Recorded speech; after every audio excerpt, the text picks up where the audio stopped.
Hi guys, let's talk about where regular folks slept in England back in the Middle Ages, say around the 1300s or 1400s. It wasn't like today. Most people didn't have separate rooms just for sleeping. Instead, almost everything happened in one main room. This was the main space in their house. The house was usually pretty small and not fancy at all. Many houses were built using a method called half-timbering. That means the frame was made of wood beams you could see, and the spaces in between were filled with a mix of woven sticks and mud or clay, which they called wattle and daub. The roof was often covered in thatch. Thatch is just dried reeds or straw bundled together tightly. It was common stuff. Houses like this were everywhere, in little villages scattered across the countryside. Places maybe a day's walk from something big like Stonehenge, though people then probably just thought of those stones as some old rocks. Not a big deal. You'd find them inside old walled towns too, like within the walls of York or London, squeezed close together. This one main room was where life happened during the day. People cooked their meals over a fire in a fireplace built into the wall, called a hearth. The hearth was important because it gave heat and light. They ate their food in this room. They fixed their tools, or maybe did some weaving here. Kids played on the floor if it wasn't too crowded. Animals might sometimes be brought inside if it was very cold, especially in smaller farmhouses. It was a busy place when the sun was up. When it got dark, which happened early, especially in winter, things changed. Without good lights, maybe just a dim rushlight, a reed soaked in fat, or the glow from the hearth's embers, doing much was hard. So people went to sleep. And guess what? They slept right there in that same main room where they did everything else. Everyone slept together in this space. The whole family. That meant mom and dad, all the kids, maybe a grandma or grandpa if they lived there, and sometimes even a servant or a farm worker if the family had one. Privacy, like having your own bedroom, wasn't something most people thought about or could afford. They all just bedded down together on the floor of the living space. It was normal. Imagine a family of 6 or 8 people, maybe more, all settling down for the night in one room that also smelled a bit like the dinner they cooked and the smoke from the fire. The air could get pretty thick, especially since chimneys weren't always great at letting all the smoke out. The walls might be damp sometimes because of the English weather, which is often rainy. So where did they actually sleep? Well, it wasn't usually on a raised bed with a mattress like we know it. Those cost money and took up space. For most regular people, the floor was the sleeping spot. But they didn't just lie down on the hard, packed earth or stone floor directly. That would be cold and uncomfortable. Instead, they spread out a layer of straw or dried rushes all over the floor where they slept. Rushes are like tough grasses that grow near water. Sometimes, if they were doing a bit better, they might have a rough cloth sack or a big bag stuffed with straw or dry leaves. This sack was their mattress. People called this kind of bedding a straw pallet, or just the straw. After the harvest time, the straw might be newer and fresher. Other times, especially later in the winter, it might be old, broken down, and kind of dusty or crumbly. They didn't change it super often. They'd just sweep out the worst of it and add new straw on top sometimes, or replace a big bunch when it got too lumpy or smelly. That was about as comfortable as sleeping got for most folks in that one room. Nobody expected fancy beds. The fire in the hearth would slowly die down to just glowing embers as the night went on. The room would get colder. It would get very dark, except for maybe the faintest red glow from the hearth or the tiny flickering light of a rushlight if someone had bothered to light one, which they often didn't to save the fat. Everyone would huddle down on their bit of the straw. They might pull rough wool blankets over themselves, or just use their outer clothes or cloaks as covers. People back then wore more layers of simple wool clothes day and night anyway. Then, they would try to sleep until the morning light came through the small, often unglazed windows, covered maybe with oiled cloth or a wooden shutter, or until something woke them up. A baby crying, someone snoring, the cold, animals outside, or needing to use the outdoor toilet area, which was just a pit or a ditch somewhere away from the house. It wasn't complicated. One room, one space for cooking, eating, working, and sleeping. One shared pile of straw on the floor. That was the normal, everyday setup for a huge number of people living in England during those centuries. Whether you lived in a tiny hamlet near the old stones of Stonehenge on Salisbury Plain, or in a cramped lane within sight of the huge York Minster Cathedral, or along the Thames near London Bridge. If you were an ordinary person, this single-room living and sleeping was likely your reality. The big churches or castles were places you saw, maybe even worked on, but they weren't where you slept. You slept on the straw on the floor in your one room. When morning came, you got up, stirred the fire, and started the day right there again. It was simple, crowded, and just how things were done back then. People didn't know anything different, so they didn't complain much about it. It was normal life. The sounds of the night were the sounds of your family breathing.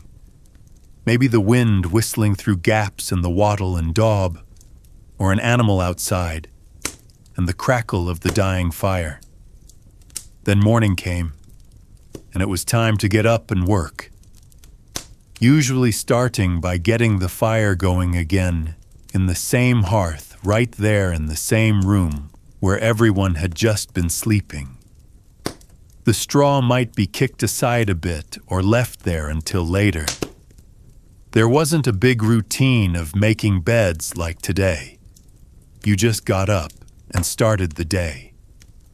The room switched from sleeping space back to living space pretty quickly. The smell of smoke and maybe cooking would replace the quiet smells of the night. It was all the same place. That's how it was for most folks sleeping in medieval England. Not much changed day to day. It was just life in that one room, on the straw. Simple, crowded, normal. Nothing exciting to report, really. Just people trying to rest in the space they had, using what they had, which wasn't much beyond the basics. The big famous places like the Tower of London or Canterbury Cathedral were far away from the daily reality of sleeping on a straw pallet in a smoky, single-room house in a village or a crowded town street. Those landmarks existed, but they didn't change how ordinary people slept. They slept on the floor, together, in the main room. That's the main point. Day in, day out, for generations. The straw got replaced sometimes. The people grew up and had kids who also slept on the straw. The thatch roof needed fixing now and then. The wattle and daub might need patching after heavy English rain. But the way of sleeping, in that one room together, stayed pretty much the same for a long, long time. It was just the way it was done. Nothing fancy. Nothing complicated. Just sleep where you live, with everyone else. End of story for how most people slept in medieval England. At least that's the first part about where they slept. It wasn't special. It was normal life back then. The room was small. The air was smoky sometimes. The straw got old, but it was home, and it was where they slept. Every night, in England, during the Middle Ages, in houses made of wood and mud and straw, under thatch roofs, near places we now think of as important, but which were just part of the landscape to them, like Stonehenge, or the big walls around York, or the river in London, just places, while they slept on straw on the floor in their one room. That's it. That's how it was for sleeping for most people. Simple and straightforward, no extra frills, just the basics. Sleep, get up, work, sleep again, in the same space, with everyone, on the straw, night after night, year after year, in medieval England. Okay, that covers the place. It was just the main room. One room for everything, including sleep, for almost everyone who wasn't rich, which was most people. So most people slept like this, on the floor, on straw, together, in England. Back then, the end of this part. Morning would come, and they'd start over. But that's not part of the sleeping part. That's later. For now, they were asleep, on the straw, in the room, together, in medieval England. That's the first thing about how they slept. Where? It was the main room. Let's move on from where people slept to what they actually slept on back in medieval England, especially around places like London or Canterbury. For most regular folks, the fancy beds you might picture weren't really part of their lives. Forget mattresses stuffed with feathers or springs. What people used was much simpler and honestly, pretty basic. Think about that main room we talked about last time. The floor was often just packed earth. Maybe some stone if you were in a slightly better house in a town like York near the old walls, or near the Thames in London. Lying straight on that hard surface all night. Not comfortable, not warm. So people put down a layer of stuff. The most common thing was straw. Dry straw, spread out in a thickish layer in the corner or along the wall where the family slept. Sometimes it was dried rushes, which are like tough grasses you find near rivers, maybe even gathered down by the Fleet Ditch in London before it got really bad. This stuff was cheap and available, especially after the harvest. Farmers had plenty. They called this bedding a pallet, or just the straw. It wasn't fancy. After a while, the straw would get broken down, dusty, and probably itchy. It might start to smell, especially if the room was damp from the English rain, or if small critters found it cozy. People didn't change it every day. Maybe they'd sweep out the worst bits sometimes and throw down some fresh straw on top, or replace a big chunk of it when it got too gross or lumpy. Comfort wasn't the main goal. It was about having something between you and the cold, hard floor. For slightly better off families, maybe a craftsman living near the shambles in York or a shopkeeper on a London lane, they might have a rough sack made of cheap cloth, like hemp or coarse linen. They'd stuff this sack with straw, dried leaves, or maybe even dried ferns or moss gathered from the woods. This was a step up from just loose straw on the floor. It was called a straw tick, or a mattress, but it was still pretty lumpy and scratchy. You'd toss this stuffed sack onto the straw layer, or sometimes onto a simple wooden frame if they had one. A basic platform off the ground, maybe just a foot high. This kept you a tiny bit further from drafts and dirt on the floor. But mostly, it was still straw inside. Wool was a big deal in England back then.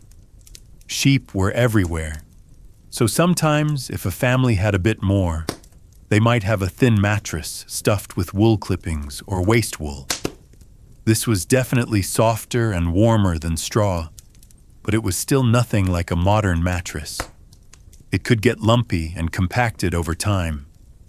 Even these wool mattresses weren't super common for average folks. Straw was king. What did they cover up with? Blankets were usually made of wool, too.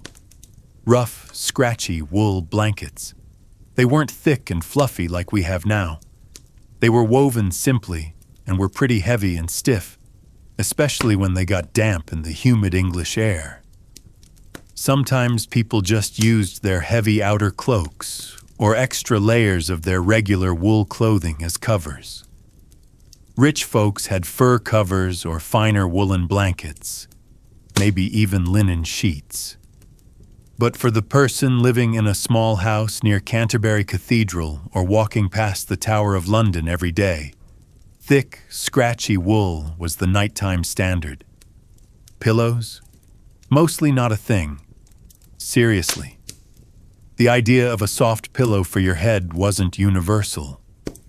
Many people, especially the less well-off, just bundled up a piece of their clothing, like a tunic or a cloak, and used that to rest their head on. Maybe they had a small sack stuffed with straw or husks.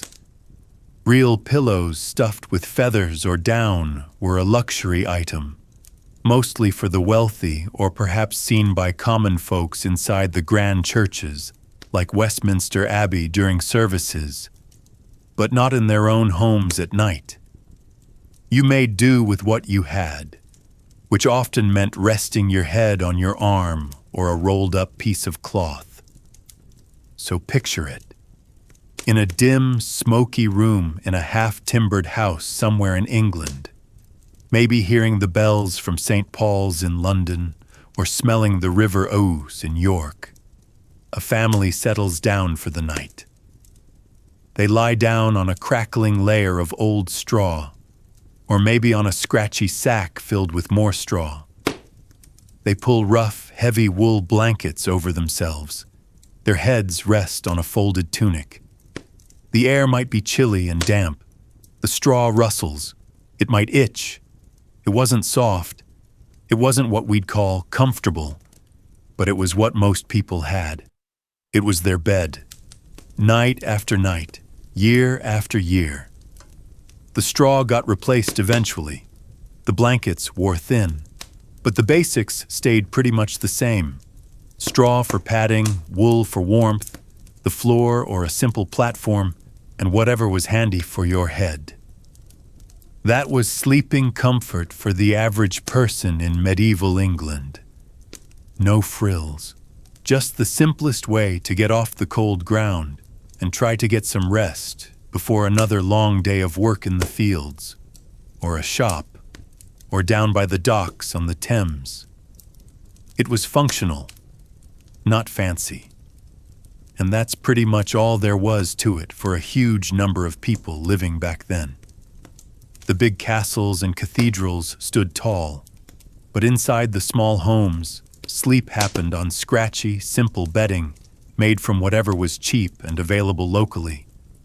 Straw from the fields, wool from the sheep, simple cloth. That was the recipe for a medieval English bed for the common man, woman, and child. Nothing exciting to report, really. Just the way it was. They didn't know any different, so they didn't complain much.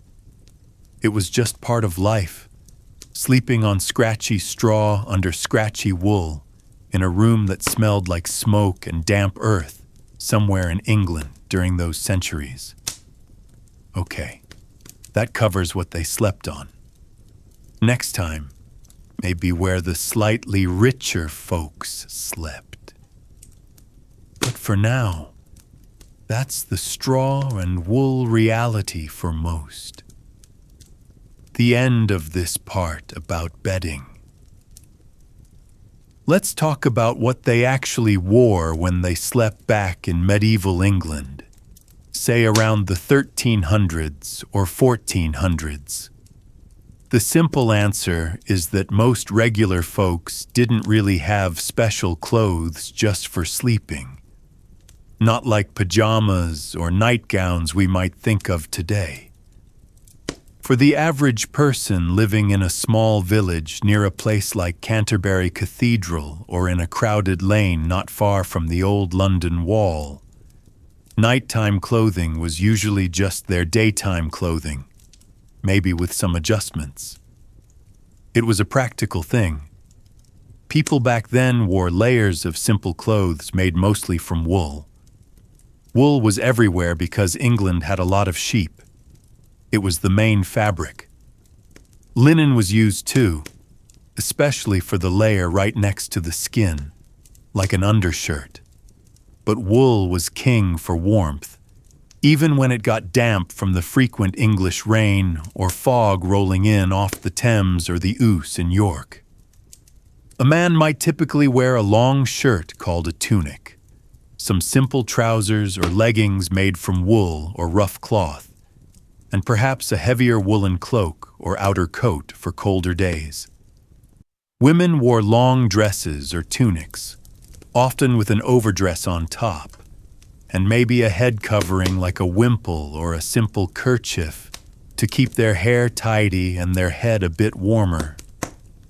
When it was time to sleep in that one main room everyone shared, people wouldn't usually get completely undressed.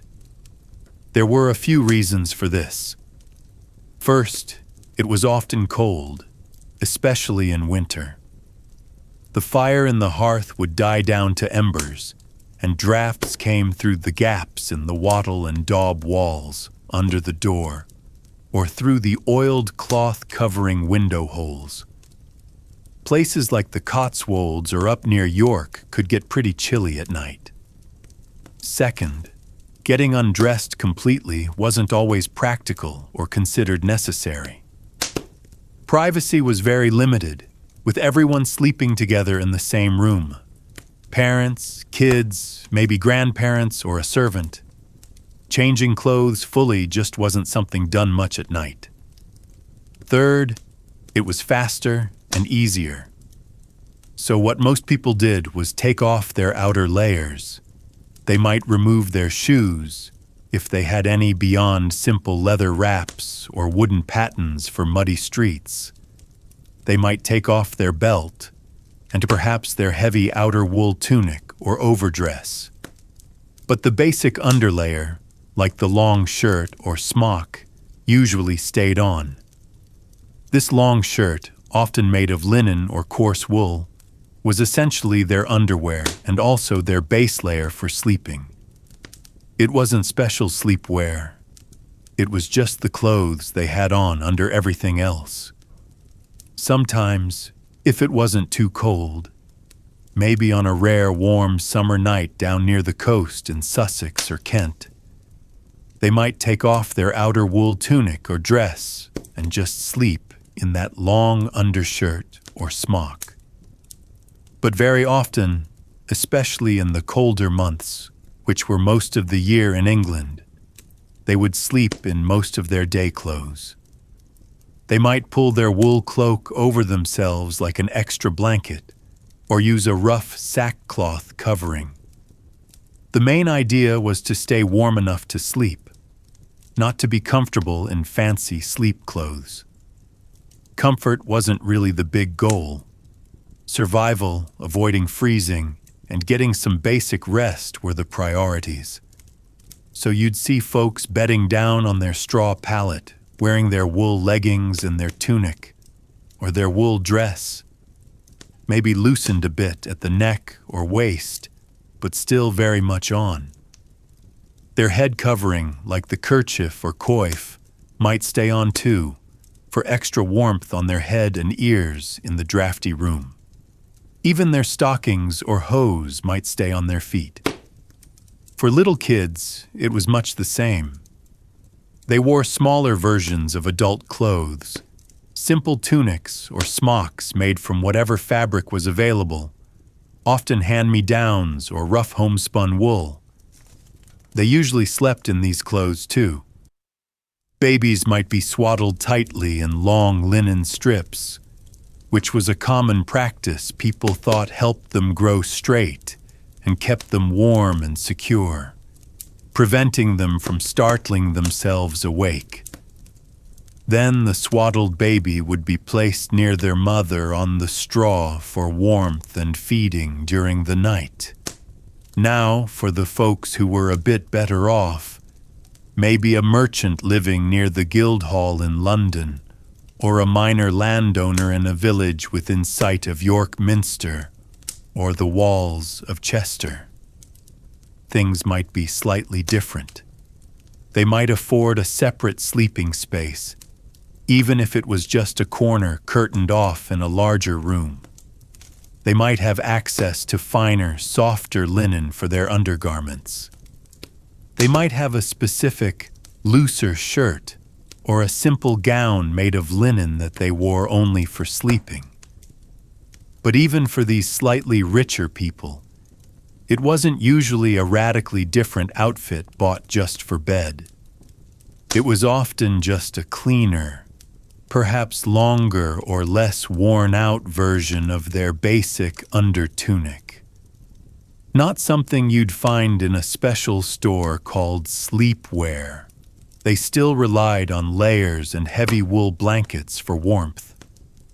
The very wealthy, like lords living in castles like Windsor or Warwick, or bishops in palaces near cathedrals like Lincoln or Durham, definitely had proper nightshirts and maybe even robes, often made from finer linen or even imported silk. These might be seen by servants or glimpsed during rare visits, but that world of silk nightwear was completely separate from the reality of the common person living near the Thames docks in Southwark or farming near Stonehenge on Salisbury Plain. Their scratchy wool was the nighttime standard. A big reason for sleeping in day clothes was simple practicality. Getting fully dressed in the dark, cold morning, especially in a single room with only the faintest gray light coming through an oiled cloth window or a crack in the shutters, was difficult and time-consuming. Candles or rushlights cost money. If you were already wearing most of your clothes, your smock, your tunic, your leggings, you could just get up, pull on your outer tunic or dress over it, fasten your belt, slip on your shoes or pattens, and start your day much quicker. This was important when your day started before dawn. Also, clothes weren't washed very often. Water had to be hauled, heated over the fire, and washing took time and effort. Wool, especially the thick outer layers, wasn't easy to clean frequently and could shrink or felt. Linen undershirts might be washed more, but still not daily. So wearing them day and night wasn't seen as particularly strange or overly dirty by the standards of the time. Lice and fleas were common facts of life for everyone, rich or poor, sleeping in fine feather beds in castles like the Tower of London or on straw in a hut near Runnymede, partly because of the infrequent washing of bodies and clothes. The scratchiness of the wool was just part of life. So picture a family settling down for the night in their half-timbered house somewhere in England. The bells from the local parish church, maybe St. Mary le Bow in London, or a smaller, simpler church in a village near Hadrian's Wall, have rung for curfew, signaling it's time to be indoors. The room is dark, except for the faint red glow from the hearth's embers. They kick off their rough leather shoes, or set aside their wooden pattens near the door. Dad takes off his belt and his heavy outer wool tunic, folding it roughly or just dropping it nearby. He sleeps in his woolen leggings and his long linen shirt. Mom might loosen the laces or ties on her wool dress, but keeps it on over her smock, perhaps keeping her head kerchief tied for warmth. The older kids curl up in their smaller tunics and leggings. The younger ones might just be in their smocks. They pull the scratchy, heavy wool blankets over themselves. No one changes into special, soft pajamas. The clothes they worked in the fields near Glastonbury Tor, or sold goods in a stall near London Bridge, or mended nets by the coast, are the same clothes they sleep in. It was just simpler, warmer, saved time, and was more practical given the lack of privacy and the cold. And that was pretty much it for sleepwear for most people across England during those centuries. Nothing fancy, nothing special. Just the same basic layers they wore during the day, slightly adjusted for lying down. It got the job done. They didn't lie awake wishing for cotton pajamas. They just slept in what they had on. If they woke up cold in the middle of the night, shivering in the damp air common near places like the Fens or the Lake District, they'd pull the rough blanket tighter or huddle closer to a family member or the dying warmth of the hearth. The wool clothes provided some barrier against the chill, even if they were scratchy and smelled of wood smoke and daily toil. Morning would come, gray light slowly filtering through the oiled cloth covering the window hole, and they'd stand up, pull on their outer tunic or dress over the slept-in underlayer, fasten their belt, slip on their shoes, and the clothes they slept in became the clothes they worked in again. Day in, day out. The linen smock or shirt might get changed eventually, when it was deemed necessary, or perhaps on a Sunday before church, near a place like Salisbury Cathedral. But the wool layers? They were worn and slept in repeatedly, week after week. It was just how things were done. No big deal. No special routines or fancy garments. Sleep, get up, work, sleep again, mostly in the same clothes. Simple, practical. Not too comfortable by modern standards, but completely normal and unremarkable for the time in England. The big churches stood tall, casting shadows. The castles loomed on hills over towns. But inside the countless small homes, people slept in their work clothes. That's the unexciting reality for sleepwear back then. Nothing too complicated about it. Just people using what they had, day and night. Okay, that covers what they wore to bed. Or rather, what they didn't change out of for bed. End of this part about nighttime clothes. Let's talk about where the richer folk slept back in medieval England. This means people like lords living in castles, well-off merchants in towns like London or York, maybe some higher-up church people near places like Canterbury Cathedral or Westminster Abbey. Their sleeping situation was definitely different from the common folks in their one smoky room. It wasn't all super fancy like in movies, but it was a step up. First off, these people usually had a separate room just for sleeping. It wasn't always huge, but it was their own space, away from the main hall or the kitchen. In a big stone castle, like Windsor Castle or Warwick Castle, the lord and lady might have a private chamber, often called a solar. This room was usually up high in a tower or off the main hall, maybe overlooking the castle courtyard or the Thames River if it was near water. It offered some quiet and privacy. In a townhouse belonging to a successful merchant near the Guildhall in London or the Shambles in York, The master and mistress of the house would likely have their own bedchamber on an upper floor, away from the shop or the servants below. Even hearing the bells from St. Paul's or York Minster felt a bit different when you were in your own room. Inside this room, the main thing was the bed. It wasn't a mattress on the floor. It was a proper wooden bed frame. These frames were often big and heavy, made from strong English oak. They were raised quite high off the floor, sometimes needing steps to get into them. This kept them away from drafts and dirt. The frame held ropes stretched tightly across it, forming a sort of base. On top of these ropes, they placed a mattress. But this mattress wasn't stuffed with straw like the common folks used. It was stuffed with softer things.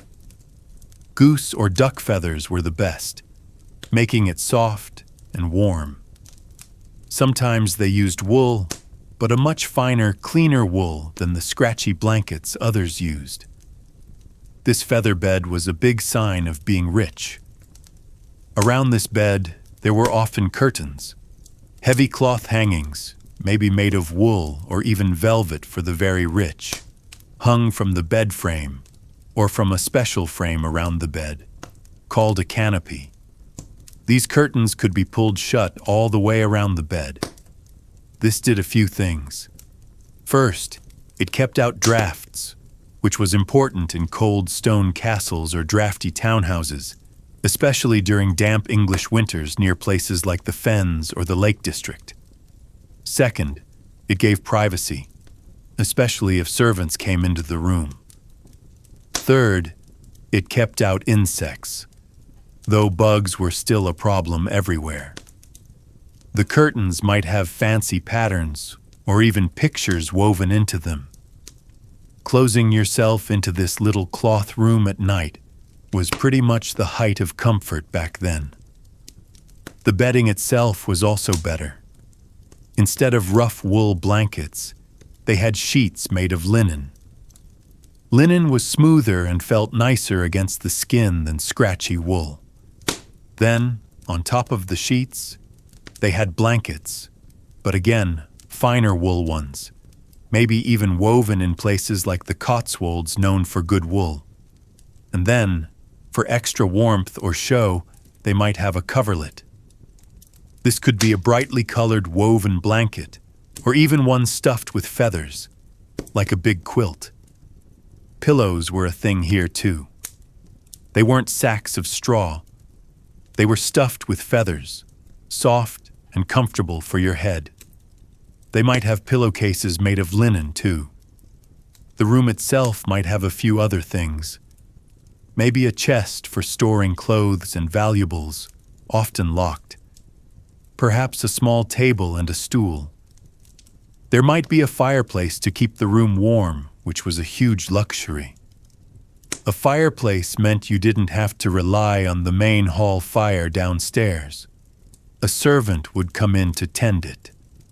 Windows might have shutters to keep out the cold and dark, and sometimes even panes of glass, which was incredibly expensive and rare. Mostly, it was just shutters or maybe oiled cloth. If you were a bishop living near Durham Cathedral, you might have slightly nicer glass. Rushes or straw were still sometimes strewn on the floor, but it was cleaner straw, changed more often, and maybe even sprinkled with herbs to smell nicer. But it was still straw on the floor. Life wasn't perfectly quiet, though. Even in a private chamber in the Tower of London, you might hear guards changing watch, horses in the courtyard, or the general noise of the city or castle outside. But it was definitely quieter than sleeping in the main hall with dozens of people. Getting ready for bed might involve a servant bringing warm water to wash your face and hands. You might change into a special nightshirt, a long linen garment, instead of sleeping in your day clothes. This was another sign of wealth. having clothes just for sleeping. The lord or lady would climb into the high bed. The curtains might be drawn shut by a servant, and a candle or small oil lamp might be left burning low for a little while, casting flickering shadows on the stone walls or timbered ceiling before being blown out. Waking up was different too. A servant might come in to open the shutters, rebuild the fire, and bring warm water again. You'd get dressed in your proper clothes for the day, maybe with help. It was a slower, more private start than jumping up from the straw and getting straight to work. For a rich merchant in Bristol looking out over the River Avon, or a lord waking up in his castle near Hadrian's Wall, this separate room with its big curtained bed was pretty much the best sleep you could get. It wasn't perfect by today's ideas, still drafty, still potentially buggy, still smelling a bit of smoke and rushes, but compared to sleeping on straw in the main room, it was a world apart. It showed your status. Having your own sleeping space, a big soft bed with curtains, and fine linen sheets was what being wealthy meant for sleep in medieval England. It wasn't for everyone, just the people with money or power. Everyone else made do with the floor or a simple straw tick in the common room. But for those who could afford it, this was the way. A quiet room, a high bed, curtains drawn. That was comfortable sleeping back then. Okay. That covers where the better off people slept. So, people in medieval England went to sleep when it got dark. Mostly. But the night wasn't always just one long stretch of sleep until morning, like we often think of it today. Especially for regular folk sleeping in that one main room, the night could be broken up. It wasn't necessarily a solid 8 hours of quiet rest. First off, it was really dark. Like really dark. There wasn't street lighting outside your little half-timbered house in a village near Stonehenge or down some lane in London. Inside, after the hearth fire died down to embers, the only light might be from a small, dim rushlight, basically a reed soaked in animal fat, or maybe a tallow candle if the family could afford it, which many couldn't. These gave off a weak, flickering light and lots of smoke. They weren't left burning all night. They were expensive and a fire risk in houses made of wood, wattle, and daub with thatch roofs. So mostly people slept in near total darkness, especially away from the faint glow of the hearth. The only sounds might be the wind whistling through gaps in the walls near Hadrian's Wall, or the occasional animal noise outside, or the bells from a distant church like St. Paul's in London tolling the hours if you were close enough to hear them. People woke up during the night for various reasons. One common reason was simply needing to use the toilet. Most houses didn't have indoor plumbing. Instead, people used a chamber pot kept in the corner of the room. It was just a simple pot.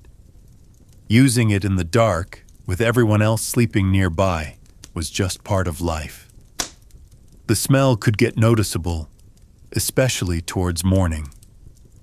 In towns like York, near the Ouse River, or London, near the Fleet Ditch, the general smell outside wasn't great anyway, so an indoor pot wasn't the biggest issue. Someone would have to empty it outside in the morning, often into a communal ditch or cesspit. Not pleasant, but normal. Another reason to wake up was the cold. Especially in winter, the embers in the hearth might not give off enough heat. Drafts were common. Someone, often an adult, might need to get up to add more wood or peat to the fire to stop everyone from freezing. This meant stumbling around in the dark or by the faintest light, trying not to step on sleeping children or the family dog that might be curled up near the warmth. The damp English chill, seeping in from places like the fens or the moors, could be bone deep. Sometimes people woke up because they just woke up. Lying on a scratchy straw pallet under rough wool blankets wasn't always super comfortable. Maybe someone snored. Maybe a baby cried and needed feeding. Maybe you heard rats scurrying in the thatch above you, a common problem everywhere. From peasant cottages near Canterbury Cathedral to slightly better houses in Bristol. Maybe the straw was itchy. Or maybe the noises of the city at night filtered in. The watch calling the hour near the London Wall, distant arguments, or animals moving in the street. In castles like the Tower of London, you might hear the changing of the guards or distant noises from the River Thames. There was also this idea that some people slept in two chunks. They might go to sleep soon after dark, sleep for a few hours, then wake up for an hour or so in the middle of the night. This watch period, as some called it, wasn't necessarily planned. People might lie awake quietly, talk softly with their spouse if they were awake, maybe pray, check on the children, have a simple snack like bread, or even do a quiet chore like mending by the faint firelight if they had a rushlight burning. Then, after this period of being awake, they would go back to sleep for the second half of the night until dawn. This wasn't everyone, all the time, but it seems to have been a pattern for some people, especially before artificial lighting made long, unbroken nights more common. It was just a natural way the night sometimes unfolded. For the very religious, there were set prayers during the night. Monks in monasteries like Westminster Abbey would get up for services like matins in the middle of the night. Ordinary people living near such places might hear the bells calling the monks to prayer, but they usually didn't get up for formal prayers themselves unless they were particularly devout.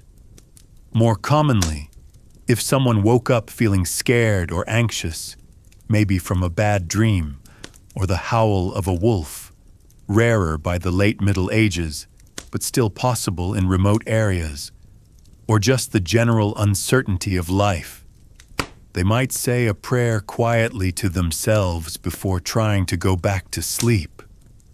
Dawn came early in summer, late in winter. People generally got up with the light. There wasn't much point trying to do things in the dark. The first person up, often the woman of the house, would stir the embers in the hearth, add fuel, and get the fire going again. The smell of smoke would start to fill the room, replacing the quieter, colder smells of the night. The chamber pot would be taken out and emptied. The straw on the floor might be kicked aside or swept roughly. The room, which had been a sleeping space, quickly became the living and working space again. People put on their outer clothes over the layers they slept in, ate a simple breakfast, and started the day's work. The night was over. It hadn't been a silent, undisturbed movie sleep. It had been a practical, sometimes interrupted period of rest in a dark, often cold or uncomfortable environment, punctuated by the basic needs and noises of life in medieval England. Whether you were near the ancient stones of Avebury or hearing the bells of York Minster, the night brought its own rhythm, different from the day, but not always the deep, unbroken sleep we imagine. It was just how nights were back then. People accepted the interruptions and the darkness as normal parts of life. Okay. That covers how the night passed for sleeping folks back then. So, people back in medieval England didn't just sleep. They had some thoughts about it, and especially about dreams. It wasn't like today where we might just shrug off a weird dream. For them, sleep and dreams could mean something more, tied into their beliefs about the world, God, and the things they couldn't see. Most folks, whether living near the old stones of Stonehenge on the Salisbury Plain, or in a cramped house hearing the bells of St. Paul's in London, believed sleep was necessary. It was when your body rested and got its strength back after a long day working in the fields near Canterbury, or hauling goods by the Thames docks. Without sleep, you couldn't work properly the next day. That was pretty much the basic, practical view. Going without sleep too long made you weak and fuzzy-headed, and everyone knew that from experience. But dreams were a different story. Many people thought dreams weren't just random nonsense. They could be messages. Sometimes, people believed dreams came from God. A dream might be a warning about something bad that was going to happen, like sickness or a poor harvest. Or it could be a sign telling you to do something. Maybe go on a pilgrimage to a place like Canterbury Cathedral or give money to the church.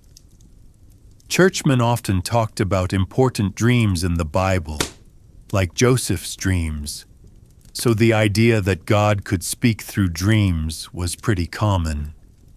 If you had a really strong or scary dream, you might even go talk to your local priest about it near your parish church. Whether it was a grand one like York Minster or a small village church. On the other hand, people also worried that bad dreams could come from the devil or evil spirits. A nightmare wasn't just a bad dream. Some folks thought it was literally a mare, an evil spirit, sitting on your chest while you slept, making it hard to breathe and giving you frightening visions.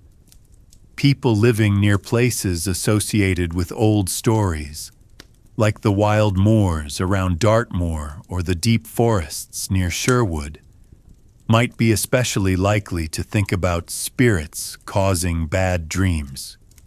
To protect themselves, some might say prayers before bed, or hang special herbs near where they slept, like over the straw pallet in the main room or near the curtained bed in a merchant's house in Bristol. There were also ideas about dreams predicting the future, or revealing hidden truths. A dream about finding money might make someone hopeful about their luck turning around. A dream about a relative who had died might be seen as that person visiting from the afterlife, maybe giving advice or asking for prayers. This kind of thinking wasn't approved of by the church all the time, but it was pretty common among regular people trying to make sense of things. You might hear folks chatting about their dreams down by the River Ouse in York, or while waiting to sell goods at a market near London Bridge. People also paid attention to how they slept, sometimes. Sleeping on your right side was often thought to be better than sleeping on your left. Some old ideas, passed down from even earlier times, linked different sleeping positions to different moods or health. Doctors back then, who believed in things like bodily humors, might think too much sleep made you sluggish and cold, while not enough sleep made you hot and irritable.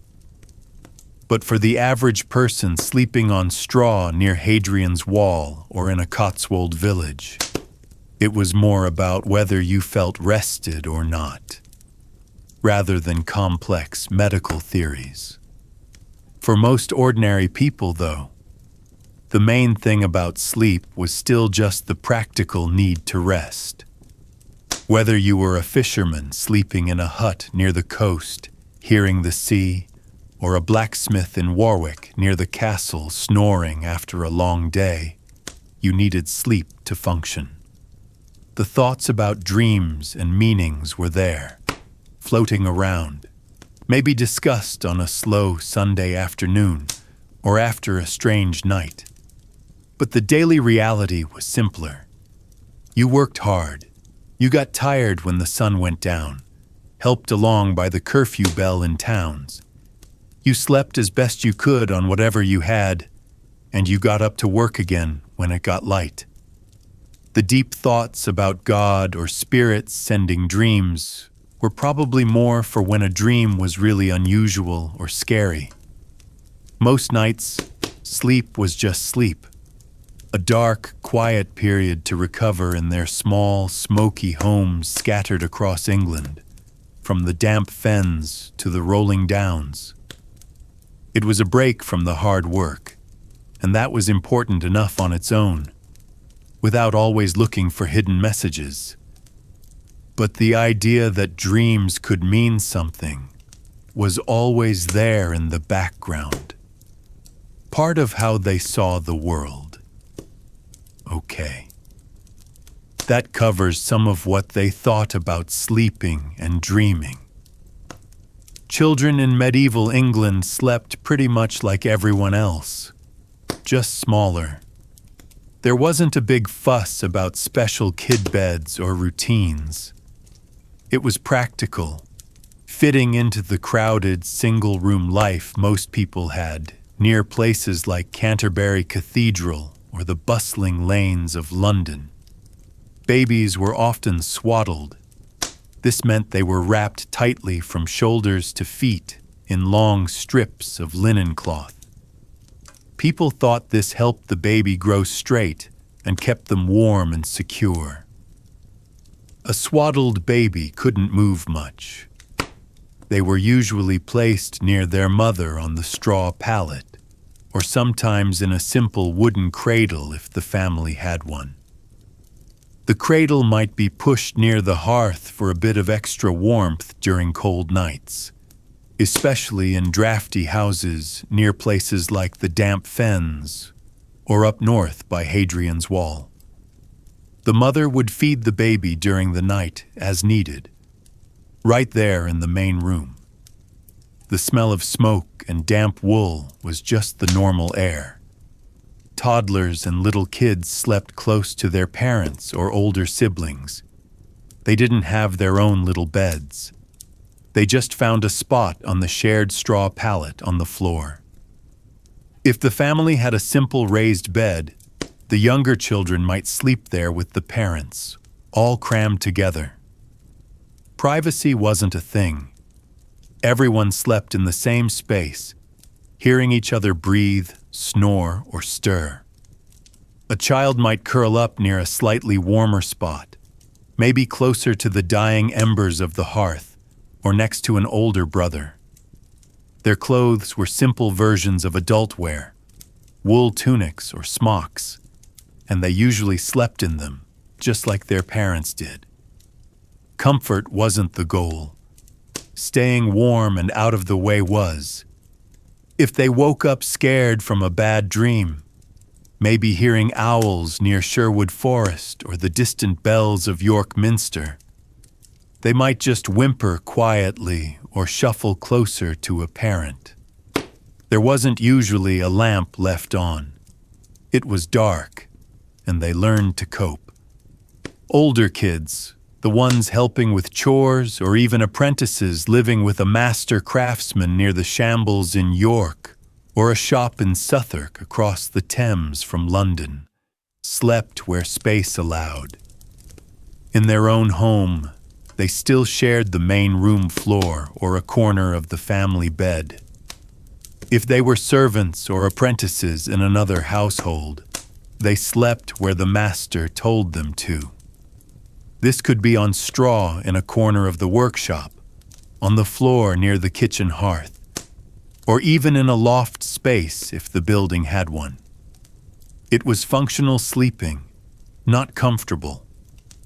They used whatever blanket was spare, which might not be much. Sharing body heat was common. Getting enough sleep could be hard if they had early chores, like fetching water from the Thames or feeding animals before dawn near a place like Runnymede. Bedtime wasn't a strict ritual. When the adults decided it was time, often after the evening meal and as the light faded completely, everyone settled down. There weren't special bedtime stories like today. Maybe a parent would tell a familiar tale or sing a simple lullaby, but mostly, kids just got tired from the day's work or play and fell asleep when it got quiet and dark. The rhythm was set by daylight and the needs of the household. If the parents were mending clothes by the faint light of a rushlight, the kids might fall asleep to the sound of their voices talking about the day's events or worries about the harvest near Salisbury Plain. Sleeping through the night wasn't guaranteed for kids either. They got cold, the straw itched. They might wet the straw or their shared bedding. They could be woken by a younger sibling crying, a parent getting up to tend the fire or use the chamber pot, or noises from outside. Animals, the night watch calling in towns like London near the old wall, or the wind howling through the thatch on a cottage near Dartmoor. If they shared the space with animals brought in for warmth in winter, that added more smells and sounds. They learned to sleep through a lot, or just lie quietly awake in the dark until they drifted off again. There wasn't entertainment or comfort offered in the middle of the night. As children grew older, their sleeping arrangements changed slowly, if at all. A teenager might get a slightly better spot on the straw, maybe near the wall instead of the drafty door. If the family was doing a little better, perhaps a farmer with good land near the Cotswolds, or a shopkeeper in Bristol, an older child might even get a simple straw tick mattress of their own, but still placed on the floor in the common room. Only in very wealthy households, like those of merchants near the Guildhall or minor nobles visiting Westminster Abbey, would children have separate sleeping spaces or small beds with proper bedding. For the vast majority, childhood sleep meant sharing the crowded, often uncomfortable main living space with the whole family, night after night, year after year. It was simply how things were done. They didn't know anything different. They slept where they were put, in the clothes they wore, waking and sleeping to the rhythms of the household and the dark English night. Whether in a smoky hut near Stonehenge or a slightly larger house hearing the bells of Canterbury. It was unremarkable, just part of growing up. There wasn't a concept of a special children's bedtime. Sleep happened when the day ended and the room got dark and quiet enough. That was it. Okay? That covers how kids slept. Over time, the way people slept in England started changing, very slowly. This wasn't like flipping a switch. It took ages, creeping along over many years, even centuries, shifting bit by bit from how things were in the earlier Middle Ages. It wasn't dramatic, just a gradual drift towards something a little different by the time you get closer to, say, the 1500s or 1600s. Think of it like the Thames slowly changing its course over a very long time, not overnight. One of the biggest slow shifts was in the houses themselves, especially for folks who weren't dirt poor. More people, particularly in towns like London or Bristol, or successful farmers out in the countryside near places like the Cotswolds or East Anglia began building houses with more than one room. Instead of just the single big hall where everything happened, you started seeing houses with separate spaces. This meant that sleeping could sometimes move out of the main living and cooking area. A family might have a small chamber, maybe upstairs or off to the side, just for sleeping. It wasn't always fancy, maybe just a partitioned corner or a loft space reached by a ladder. But it offered a bit more privacy than everyone sleeping together next to the hearth where the cooking smells and smoke lingered. Waking up near York Minster, you might still hear the city, but you weren't necessarily sharing your straw with the chickens anymore. The main room was still busy, but the sleepers were a bit apart. Along with more rooms came changes to the buildings themselves. Fireplaces with proper chimneys became more common, slowly replacing the old open hearths in the middle of the floor. This meant smoke could go up and out more efficiently. Sleeping in a room with a chimney meant less smoky air, which was probably a bit better for breathing, even if the room was still often chilly. Drafts were still a problem in houses made of wattle and daub near damp areas like the fens, but the air quality improved a tiny bit. Windows also saw slow improvements. While glass was still expensive, shutters became better fitted, and occasionally, small panes of glass might appear in the homes of wealthier merchants near the Guildhall in London, or prosperous wool traders in Salisbury, letting in a little light while keeping out more cold than just oiled cloth could. What people slept on also saw some minor evolution, though straw remained king for most. For families doing a bit better, simple wooden bed frames became slightly more common, even if they were just low platforms. This got people a few inches off the dirt or stone floor, away from some drafts and dampness. The straw pallet or tick mattress might be placed on this frame instead of directly on the ground. Feather mattresses, once only for the very rich like those living near Windsor Castle, started to trickle down a little further. A well-off yeoman farmer or a skilled craftsman in Norwich might save up for one, seeing it as a mark of comfort and status, though it was still a big investment. Wool blankets remained standard, but maybe a bit finer or thicker if the family could afford it. The idea of dedicated sleepwear also started to inch forward, but only for those with extra resources. While most people still slept in their day clothes or underclothes, the slightly wealthier might own a specific long linen shirt or a simple nightgown used only for sleeping. This was still far from common, but the concept of changing into something different for bed began to exist beyond just the nobility and their castles like Warwick. It was a small step towards separating sleep from the rest of the daily grind.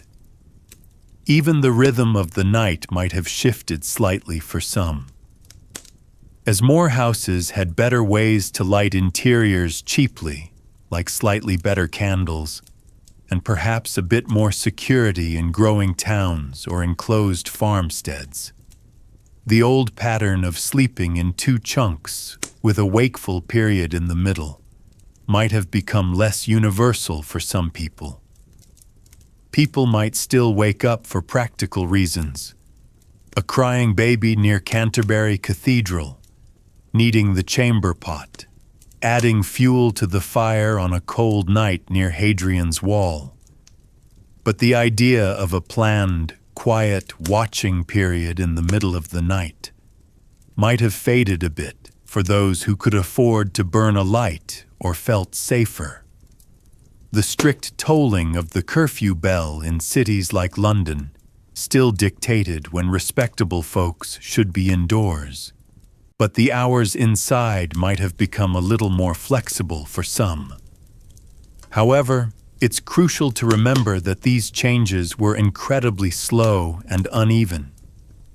For a vast number of people, especially the rural poor, laborers in cities like York near the Ouse, or miners in the Peak District, life and sleep remained much as it had been centuries before.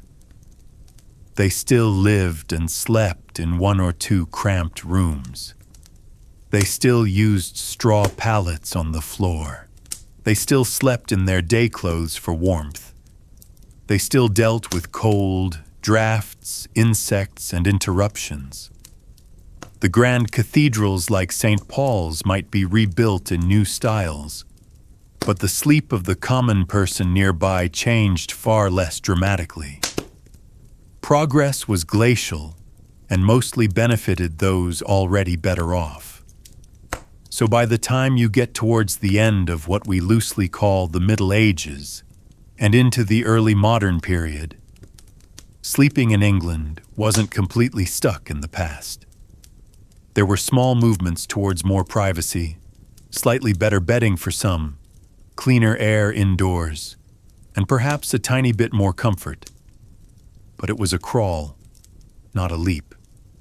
The basics: finding a spot, getting warm, trying to rest in a world without electric lights or central heating, remained the core experience for the majority, night after night, year after year, whether they were falling asleep to the sound of the Thames or the wind over the Salisbury Plain. The changes were real, but they were subtle and took a very long time to make even a minor difference for most folks trying to get some shut-eye. It was just the slow turn of daily life. Okay, that covers the slow changes over time. End of the final part.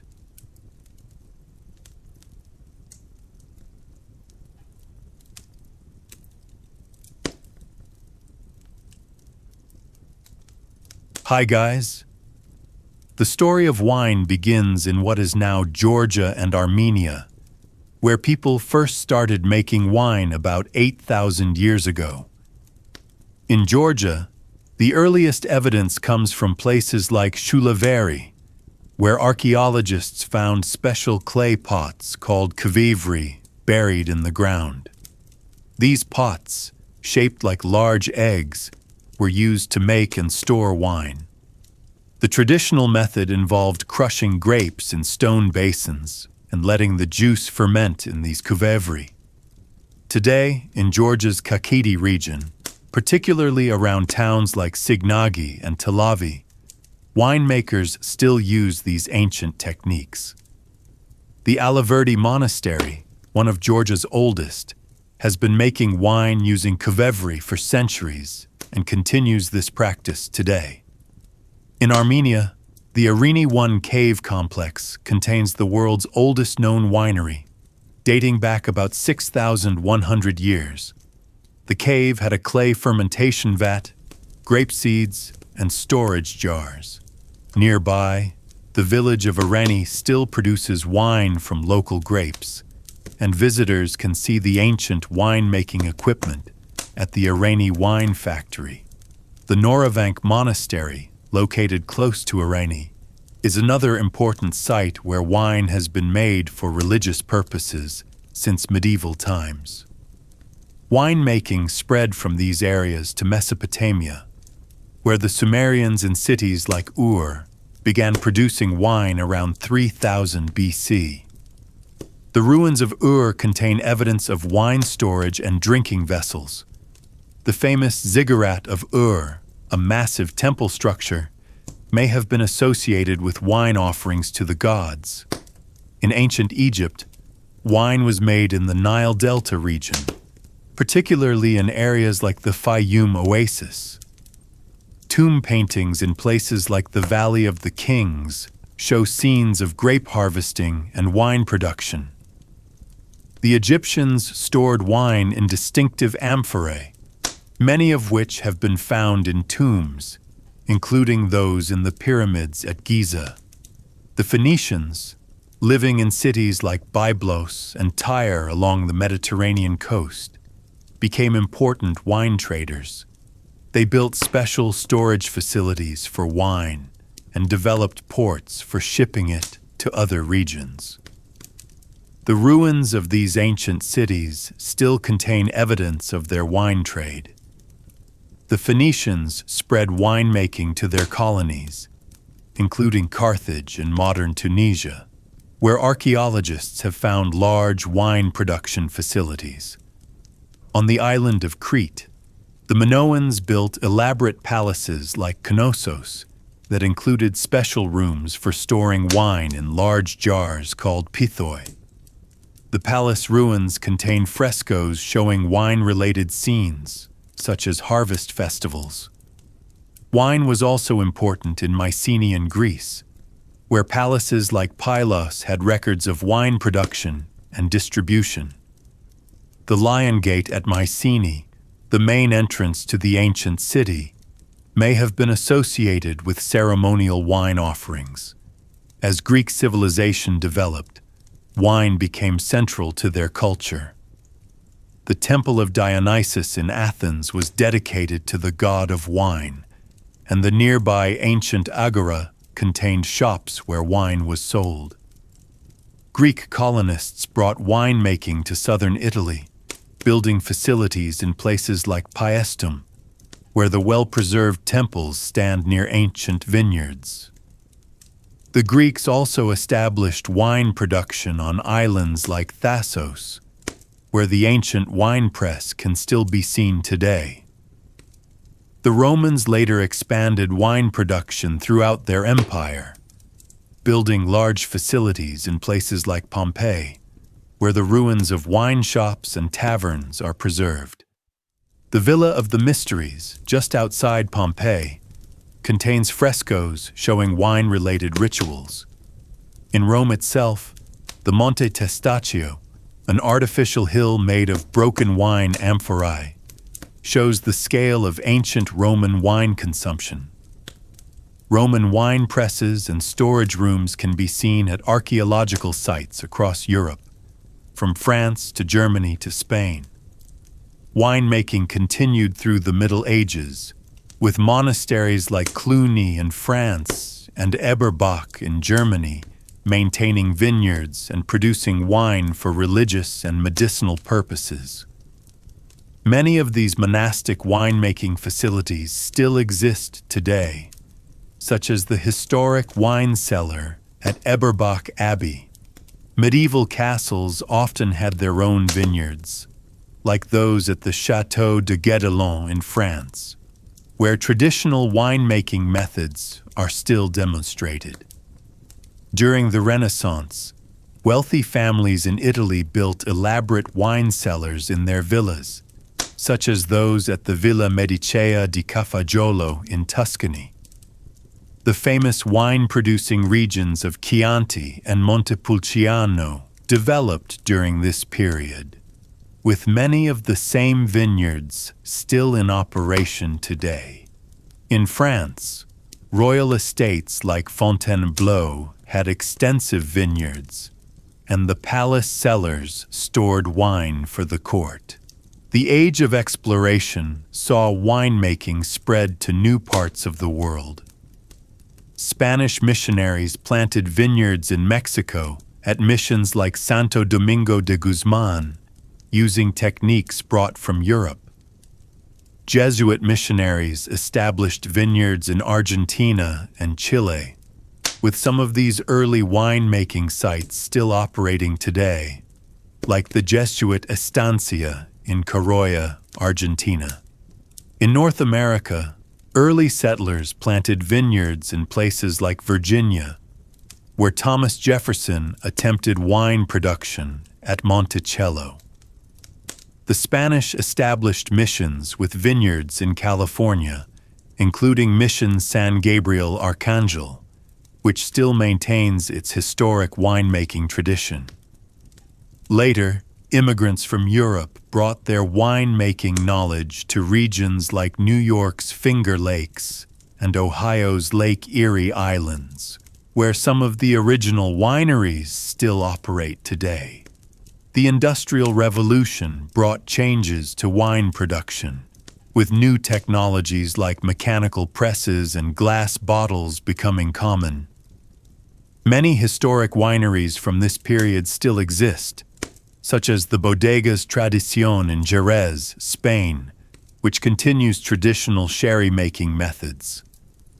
The development of railroads allowed wine to be transported more easily, leading to the growth of wine regions along railway lines, like those in southern France.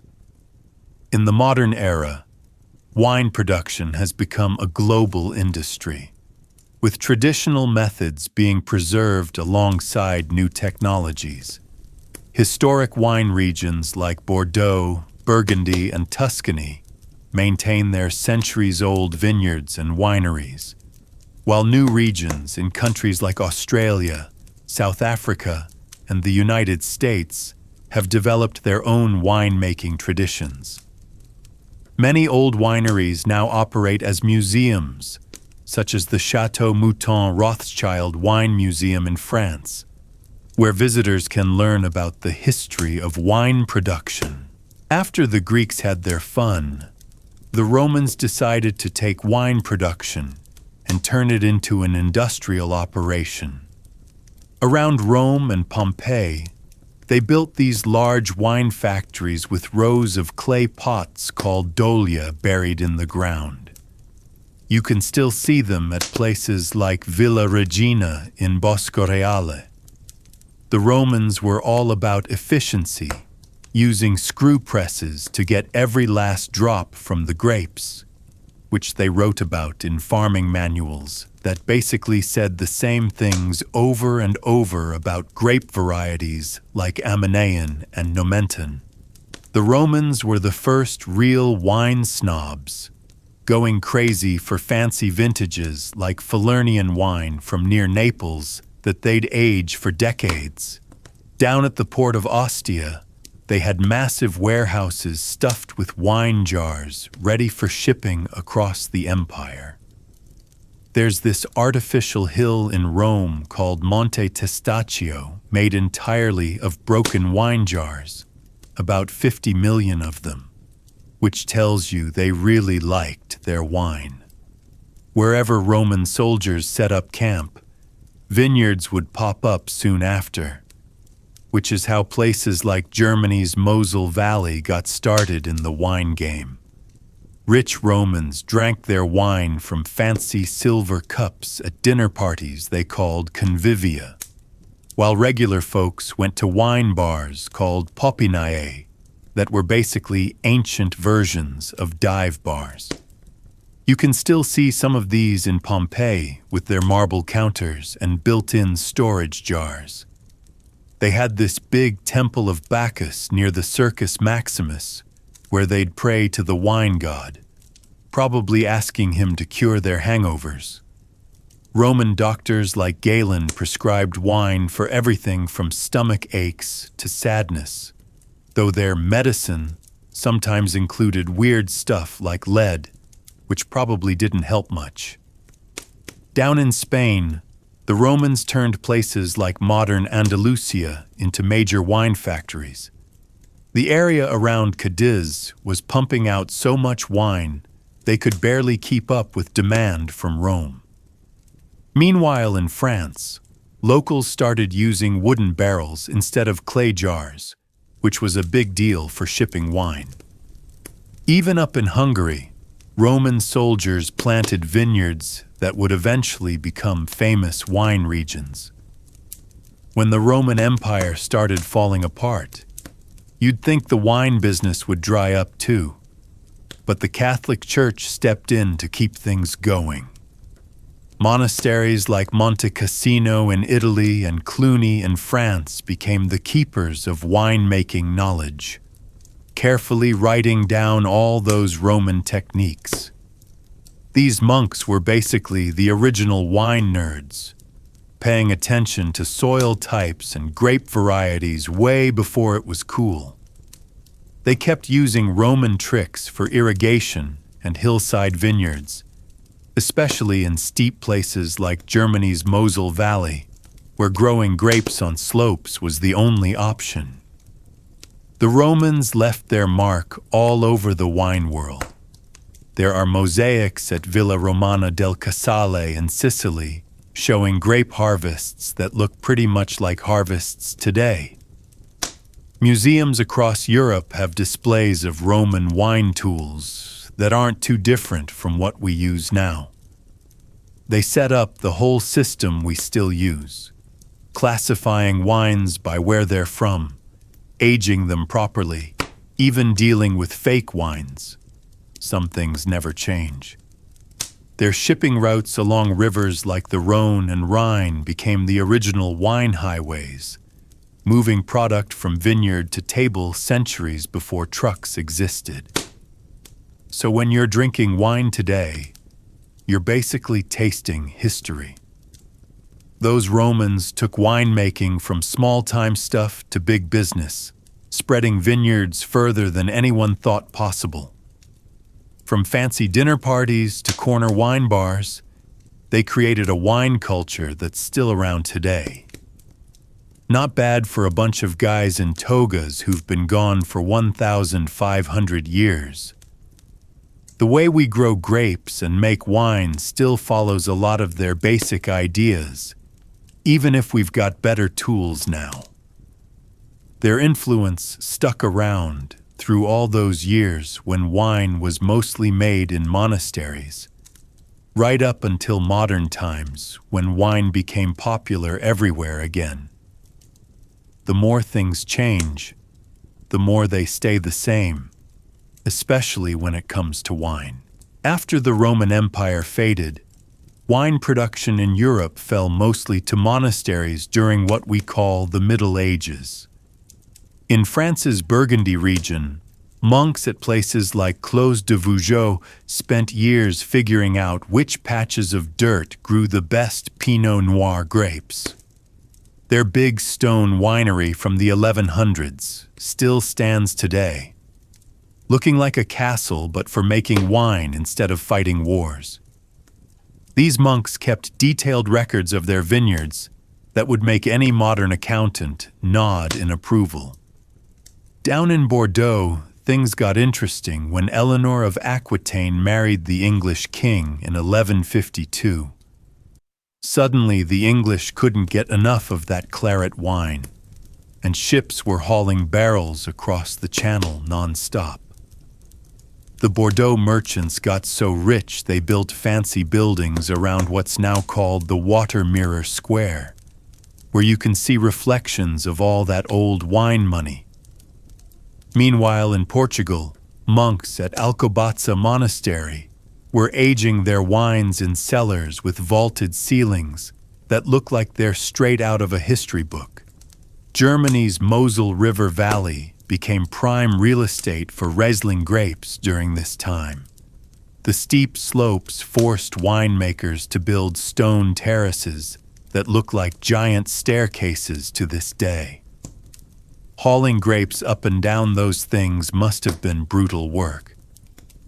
The church ran the show here too, with places like Eberbach Abbey keeping strict records and using wine presses that look like torture devices now displayed in museums. Over in Italy, the Tuscany region started pumping out those straw-wrapped Chianti bottles everyone pictures when they think of Italian wine. Florentine merchants created the first quality control system in 1716, basically an old-timey version of today's wine regulations. Venice became the Mediterranean's wine trading capital, with merchants sipping local Veneto wines in bars along the canals that haven't changed much in 500 years. People drank wine differently back then compared to now. Instead of fancy glasses, they used wooden cups, animal horns, or just passed around a shared bowl. not exactly hygienic by today's standards. Rich folks might have metal goblets, but your average person made do with clay mugs. Doctors prescribed specific wines for different health problems, claiming certain types could cure everything from the plague to bad moods, which we now know is nonsense. The Catholic Church controlled most wine production during these centuries, using it for communion and running what amounted to Europe's largest wine distribution network.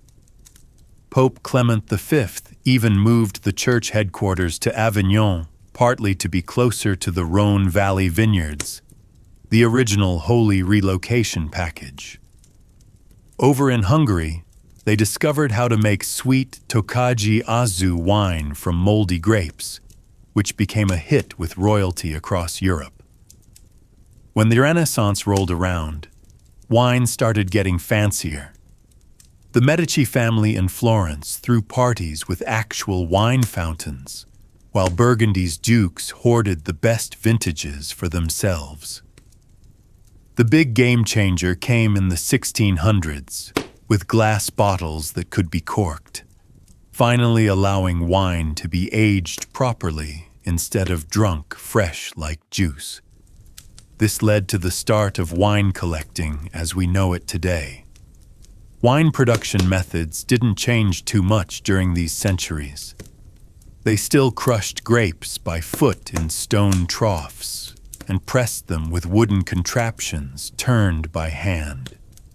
Storage improved slightly with better barrels, but the basic process remained the same from Roman times until the industrial age. The main difference was that monks and merchants kept better records of what worked where, slowly figuring out which grapes grew best in which locations. Trade routes expanded during this period, with wine being shipped farther than ever before.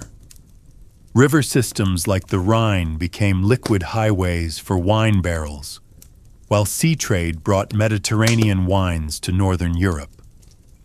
Taxes and tariffs on wine became major sources of income for cities and kingdoms, with toll stations set up along major transport routes. Some of these old wine toll buildings still stand along rivers in Germany and France. The whole system moved slowly toward what we'd recognize as modern wine culture. Regions became known for specific styles, quality levels started being formalized, and the idea of vintages, good years versus bad years, became more established. By the time Columbus sailed to America, Europe's wine traditions were deeply entrenched, ready to be exported to new worlds. The stage was set for wine to go global, but that's a story for next time. For now, just remember that every time you see a wine bottle today, it's carrying centuries of monastic record-keeping, merchant trading, and royal indulgence in its DNA. The expansion of wine production to the Americas followed predictable patterns. Spanish missionaries brought grapevines to Mexico in the 1500s, establishing the first vineyards near Parras to make sacramental wine. The Mission San Lorenzo became an early center of winemaking, using basic methods similar to those in Spain. Buildings from this period show simple adobe construction with open fermentation areas and shaded storage spaces. The tradition continues today at Casa Madero, which calls itself the oldest winery in the Americas, though the original mission buildings are long gone. California's wine story began with Spanish missions along El Camino Real. Father Junipero Serra planted vineyards at each mission from San Diego to Sonoma, using a grape variety now called Mission grape. The buildings followed standard mission architecture, whitewashed adobe walls, red tile roofs, and central courtyards. Some original mission wineries remain, like the one at San Gabriel Mission near Los Angeles, though most were replaced long ago. When Gold Rush settlers arrived, they preferred European grape varieties and established commercial wineries like Buena Vista in Sonoma, which still has its 1857 stone winery building. South America's wine industry developed around colonial settlements. In Argentina, Jesuit priests planted vineyards in Mendoza in the 1500s, using irrigation channels called acequias that still exist today. The traditional bodegas featured thick adobe walls and shady patios for fermentation. Some old wineries like Bodega La Rural in Maipú preserved these original buildings as museums. Chile's wine history centers around the Central Valley, where colonial haciendas like San José de Apalta combined wine production with other agriculture. Their long, low buildings with clay tile roofs followed Spanish designs adapted to local conditions. North America's eastern colonies struggled with native grape varieties until successful European vines were established. In Virginia, Thomas Jefferson attempted winemaking at Monticello using European methods, though he faced constant failures. The original brick outbuildings where he experimented still stand. Pennsylvania's early German settlers had better luck, establishing wineries like Pensbury Manor that used native grapes. Their stone cellars and spring houses provided cool storage, following traditions from the Rhine Valley. The 1800s brought industrial-scale winemaking to America. In Ohio's Lake Erie region, commercial wineries like Lon's Winery on Middle Base Island used local Catawba grapes. Their buildings featured limestone construction and underground cellars for temperature control. Missouri's German immigrants established vineyards along the Missouri River, with stone cellars like those at Stonehill Winery in Herman that remain tourist attractions today. These Midwestern wineries shipped large quantities of wine by steamboat until Prohibition. California's wine industry grew rapidly after statehood. Italian immigrants like the Sparborough family built wineries in the Napa Valley using local stone and wood.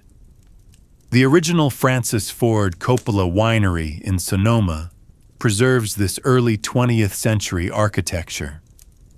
Greek immigrants established the Santa Clara Valley wine region, with wineries like Paul Masson using California Mission Revival-style buildings. The University of California at Berkeley established a viticulture program that helped standardize practices across the state. South Africa's wine history began at the Cape of Good Hope in 1659. The Dutch East India Company planted vineyards to supply ships using Cape Dutch architecture, whitewashed gabled buildings that remain iconic today. Groot Constantia, established in 1685, preserves these original buildings as a museum. The traditional Cape style combined Dutch, German, and French influences in both winemaking and architecture. Slave labor built many early wineries, with original slave quarters still visible at some historic estates. Australia's wine industry started with British colonization in 1788. The MacArthur family established Camden Park near Sydney, using Georgian-style buildings adapted to the climate. German settlers in the Barossa Valley built wineries like Seppeltsfield in the 1850s, featuring Germanic architecture with Australian adaptations. Their underground cellars and above-ground stone buildings remain in use. The Hunter Valley's early wineries like Wyndham Estate used simple timber and iron constructions suited to the hot climate. New Zealand's wine history is more recent, beginning in earnest in the 1970s. Early wineries like Mission Estate in Hawke's Bay adapted existing fruit processing buildings. The traditional New Zealand shed style of winery construction, simple, functional buildings, remains common, though some larger wineries now use more elaborate designs. Marlborough's first commercial winery, Montana Brancott Estate, preserves its original 1970s buildings alongside modern EU. The modern era of winemaking brought standardization to the industry. In California's Napa Valley, wineries adopted similar designs featuring tasting rooms with long wooden bars and outdoor patio areas. Places like Robert Mondavi Winery established the template. Mission-style architecture with red tile roofs, courtyard fountains, and rows of oak barrels on display. Visitors follow predictable tour routes through fermentation rooms and barrel caves before ending in the retail area. Most wineries along Highway 29 offer nearly identical experiences, differing mainly in the wines poured and logo merchandise sold. European wine regions maintained their traditional appearances while modernizing operations. Bordeaux's Grand Chateau like Margaux and Lafite Rothschild kept their 18th century facades while installing stainless steel tanks indoors. The cellars remain lined with identical oak barrels, replaced on regular schedules. Tours follow set scripts discussing terroir and aging processes before concluding with samples in nearly identical tasting rooms. Small family wineries in Burgundy preserved their stone fermentation buildings while adding modern temperature controls, creating hybrid facilities that look old outside but function with new technology inside. Australia's wine industry developed characteristic styles seen throughout the Barossa Valley. Large producers like Penfolds use functional metal buildings alongside historic stone structures. The typical visitor center features corrugated iron roofs, broad verandas, and displays of antique harvesting equipment. Tours emphasize the region's German immigrant heritage before offering samples in nearly identical tasting areas. Even smaller wineries follow this pattern, differing mainly in scale rather than layout or presentation. South America's wine regions adopted similar modernization patterns. In Argentina's Mendoza province, wineries like Catena Zapata combined Spanish colonial architecture with state-of-the-art facilities. The typical bodega features adobe-style walls, enclosing temperature-controlled fermentation halls. Visitor experiences follow predictable sequences: vineyard tours explaining high-altitude growing conditions, walks through barrel rooms, and tastings at long wooden bars. Most include token displays of traditional concrete fermentation vats, now used only for show. South Africa's wine country around Stellenbosch preserved Cape Dutch architecture while updating production methods. Whitewashed gabled buildings house modern tasting rooms where visitors sample wines in settings that mimic 18th century decor. The standard tour includes historical anecdotes about early settlers before transitioning to contemporary winemaking practices. Even new constructions like Delaire Graff Estate incorporate traditional design elements to maintain regional character while using current technology. New Zealand's Marlborough region developed its own version of standardized wine tourism. Nearly all wineries feature simple timber and glass structures with views of the vineyards. Tastings occur at long counters where staff explain Sauvignon Blanc characteristics using identical terminology. A few historic sites like Mission Estate maintain older buildings, but most opt for functional modern designs that prioritize efficiency over charm. The region's success with Sauvignon Blanc created remarkable uniformity in both production methods and visitor experiences. Wine education became standardized through global certification programs. Courses cover identical material whether taught in Napa, Bordeaux, or Adelaide. Students learn the same tasting techniques, use the same vocabulary, and study the same regions. Examinations test knowledge of standardized quality indicators and production methods. This formalized education created remarkable consistency in how wine professionals worldwide describe and evaluate wines, regardless of origin. The global wine market operates through identical distribution channels. Importers, distributors, and retailers follow the same business models in every major market. Wine shops organize inventory by country then region, using nearly identical display methods. Restaurants construct wine lists following universal formats, sparkling wines first, then whites, reds, and desserts. Even wine storage units for collectors adhere to industry-standard temperature and humidity settings regardless of location. Modern winemaking equipment looks and functions the same worldwide. Stainless steel tanks from the same manufacturers appear in facilities across continents. Presses, pumps, and bottling lines operate identically, whether in Chile, France, or Australia.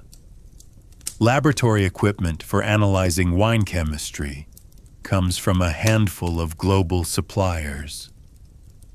This technological uniformity ensures production methods vary little between regions, contributing to the increasing similarity of wines from different areas.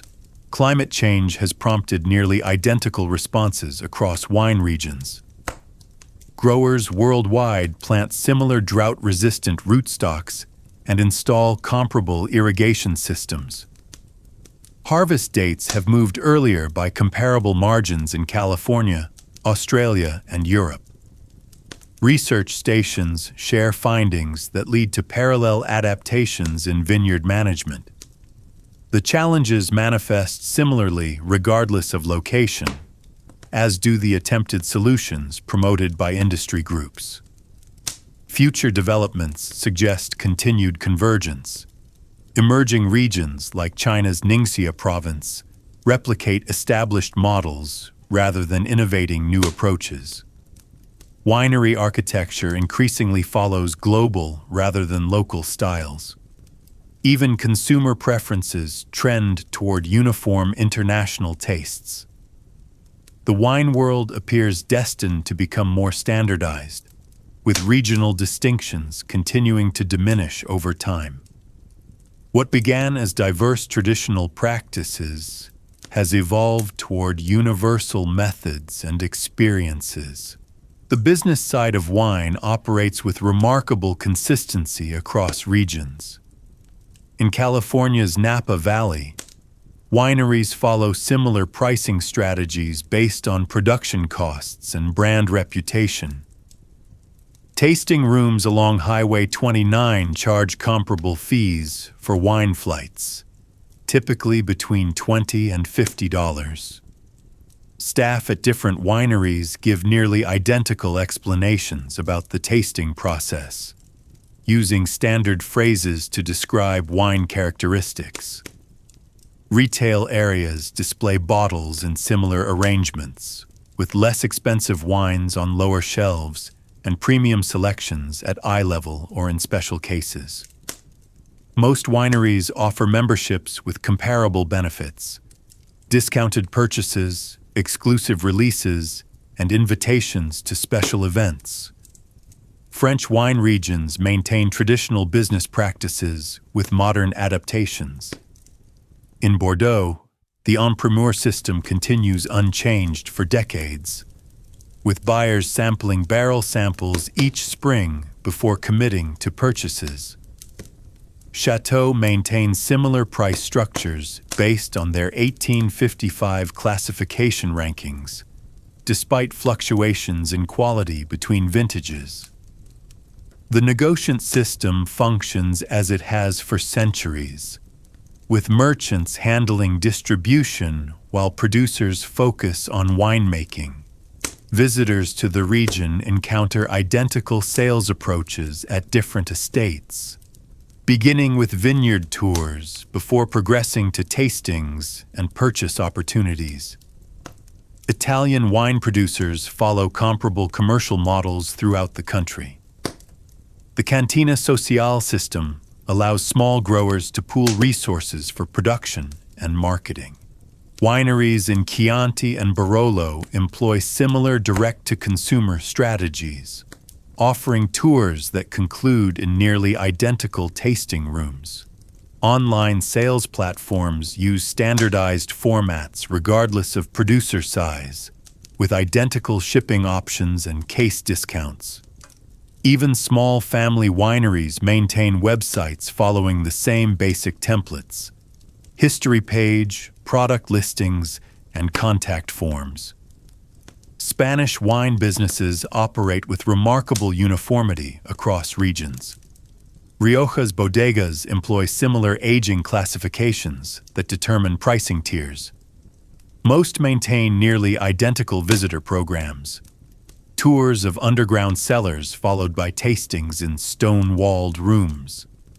The larger producers like Marqués de Riscal and López de Heredia use comparable distribution networks, selling through importers in foreign markets while maintaining direct sales at their estates. Smaller wineries cluster into regional associations that handle collective marketing using standardized promotional materials. German wine commerce follows predictable patterns along the Rhine and Mosel rivers.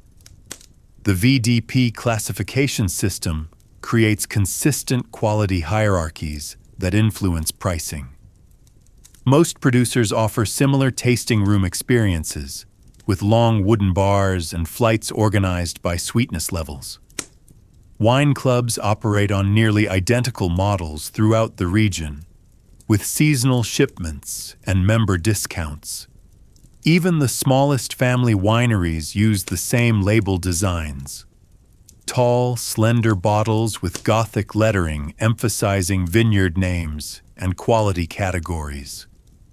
Australian wine businesses demonstrate similar standardization. Large producers like Penfolds and Jacobs Creek follow identical national and international distribution models.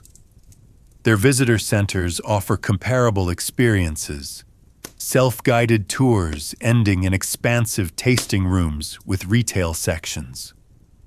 Smaller Barossa Valley wineries employ nearly identical direct sales strategies, relying on cellar door traffic and wine club memberships. Pricing follows predictable patterns based on grape variety, region, and production volume regardless of producer size. South American wine industries operate with parallel business structures. Argentina's Mendoza region relies heavily on export markets, with wineries using similar international distributors. Domestic sales follow identical patterns: premium wines sold in major cities, value brands in supermarkets.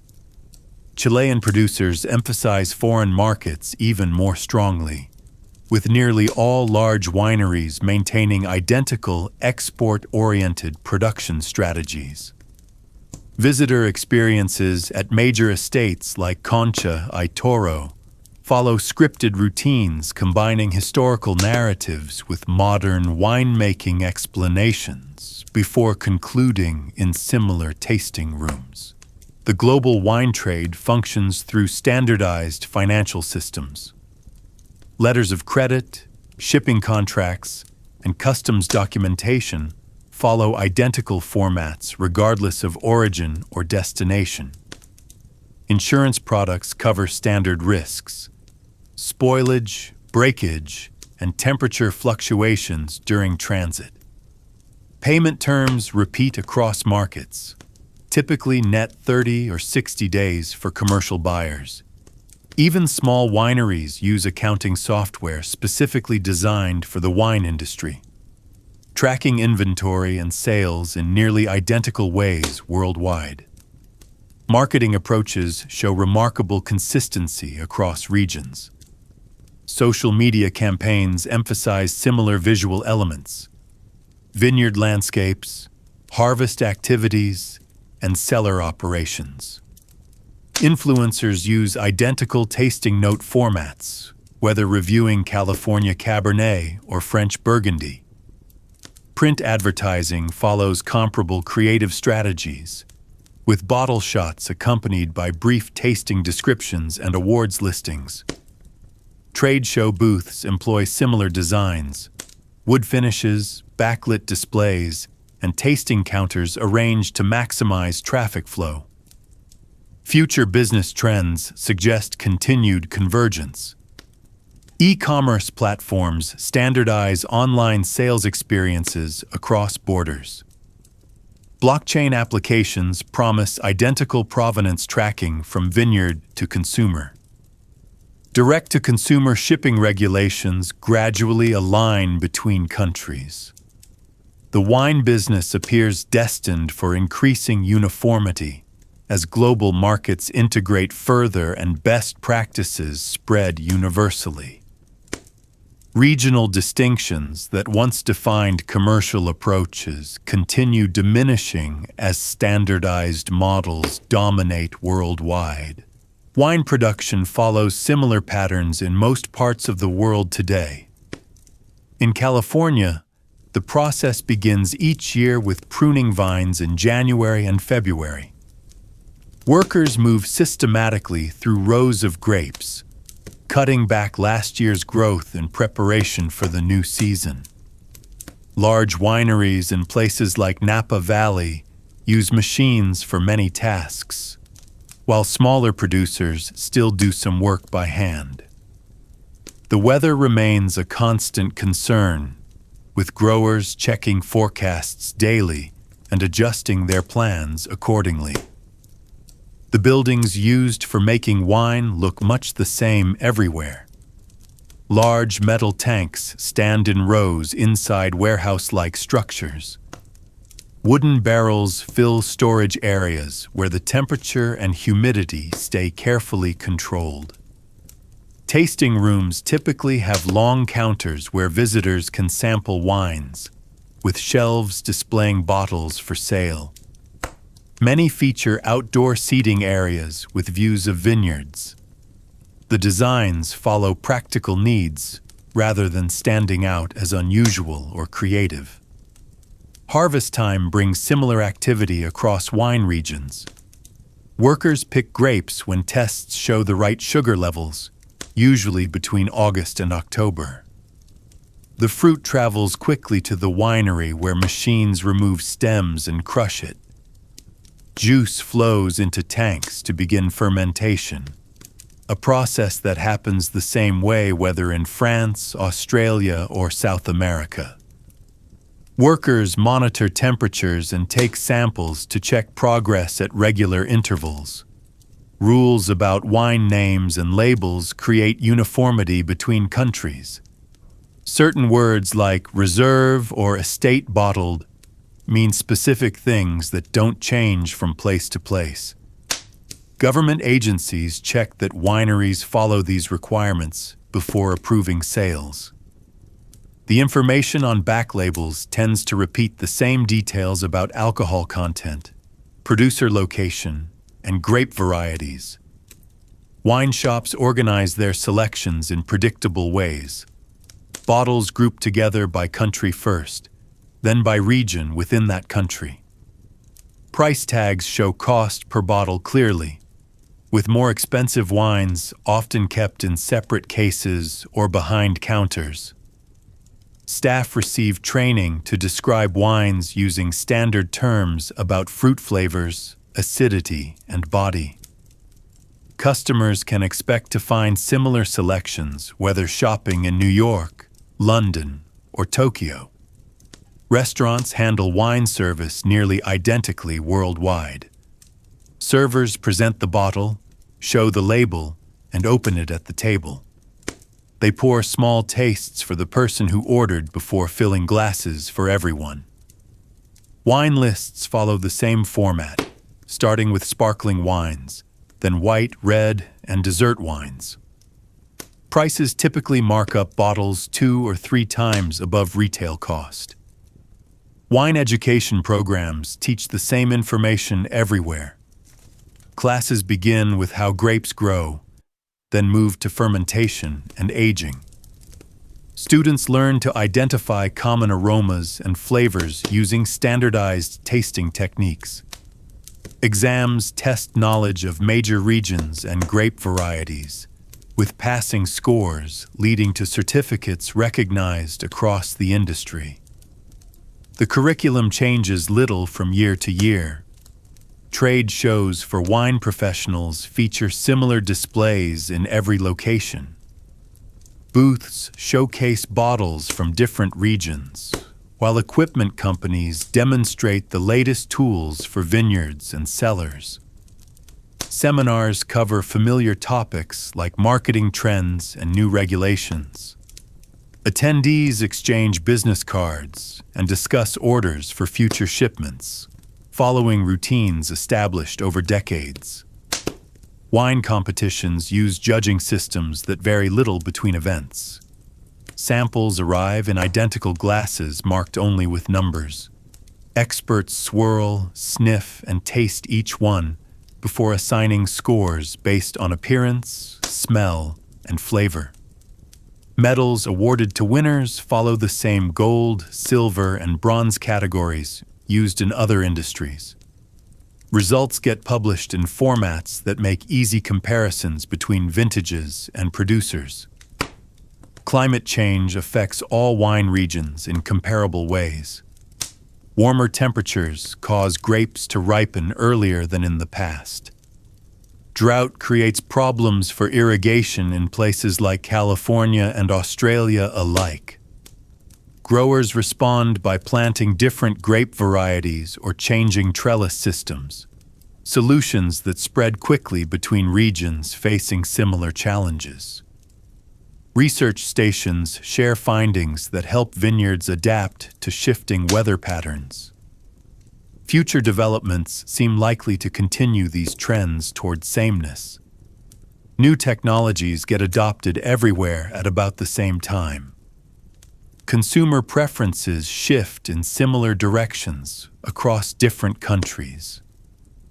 Regulations become more alike as governments coordinate standards. The wine world grows smaller and more uniform with each passing year, leaving little room for unique local traditions to survive unchanged. What began as diverse regional practices has become increasingly standardized on a global scale. Wine consumption habits have become largely similar across different countries and cultures. People typically drink wine in the evening, often with meals, following patterns that vary little between New York, Paris, or Tokyo. Restaurants serve wine in nearly identical glasses, with the bowl shape designed to concentrate aromas. Portion sizes remain consistent, with a standard pour measuring about 5 ounces regardless of location. Most establishments offer wine by the glass in similar selections, usually including one sparkling, a few whites, several reds, and sometimes a dessert wine. The way people shop for wine shows remarkable consistency. Supermarkets arrange bottles by country of origin, then by color: white, red, then rosé. Prices follow predictable ranges, with cheaper wines on lower shelves and more expensive options at eye level or in special displays. Staff recommendations appear on small cards attached to shelves. using familiar descriptions about fruit flavors and food pairings. Liquor stores follow nearly identical layouts, with additional sections for regional specialties or collector items. Home storage of wine follows common practices everywhere. Those who collect wines typically use temperature-controlled units that maintain ideal conditions. More casual drinkers keep bottles in cool, dark places like basements or closets.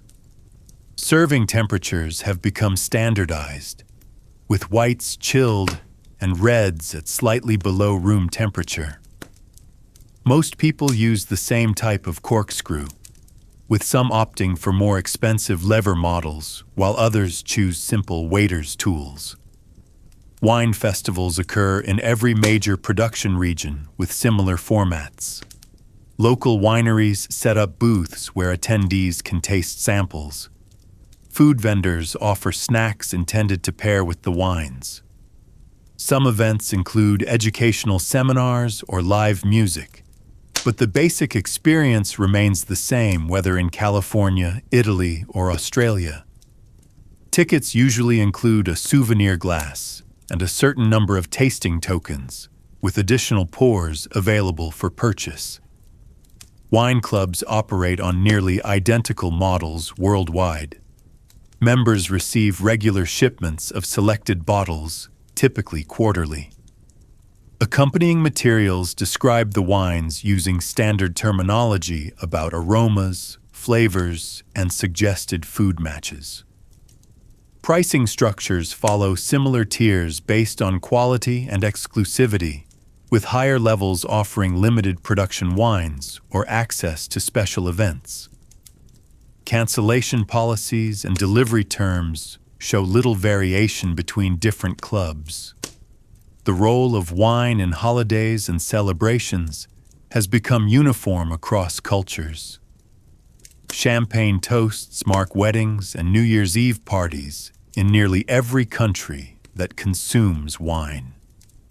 Traditional holiday meals often include specific wine pairings, like red wine with Christmas dinners or sparkling wine with anniversary celebrations. Gift-giving customs involving wine follow similar patterns, with bottle presentation bags and decorative tags available in stores worldwide. Wine tourism follows predictable itineraries in every major region. Visitors start at welcome centers to get maps of local wineries. They proceed to tasting rooms where staff explain the production process before offering samples. Many purchase bottles to take home as souvenirs. Some larger wineries add restaurants or art displays to enhance the experience, but the core activities remain the same. Tour buses follow set routes between popular locations, with schedules that allow similar amounts of time at each stop. Wine's place in popular culture shows consistent themes across nations. Movies and television depict characters drinking wine in similar social contexts. Romantic dinners, business meetings, or relaxing evenings at home.